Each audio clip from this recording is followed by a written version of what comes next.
Okay, this is the question from the Manipal BT. Okay, 2023. ये इसमें हमारे पास कितने mesh हैं? 3 meshes हैं, right?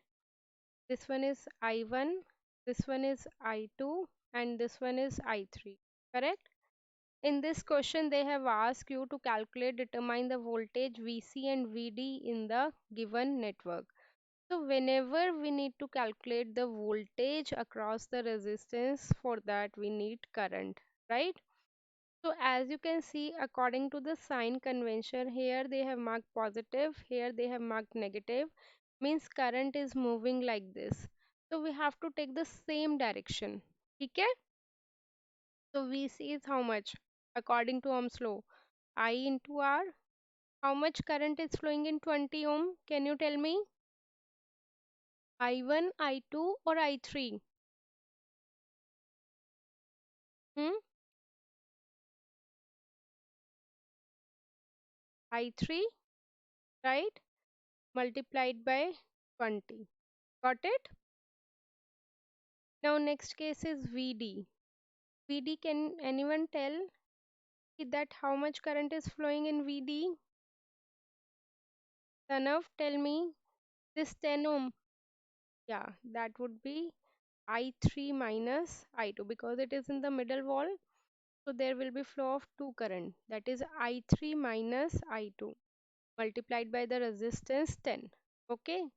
So after getting the value of I1, I2, I3, we can get the value of VC and VD. Simple. Now if there is a current source, we have to make first equation always from the current source. This is the current source of 10 ampere. As you can see, I2 and I1 are moving across it. I2 direction and 10 ampere direction is same. 10 ampere is also up moving down to up. I2 is also moving down to up. So I2 would be positive and I1 would be negative, is equal to how much? 10 ampere. Got it? This is your first mesh equation. Second equation, you can get it from the third mesh, that is minus 20 I3 minus 10 into I3 minus I2 minus 5 into I1 minus I3 would be equal to 0. Correct? This is your second mesh equation.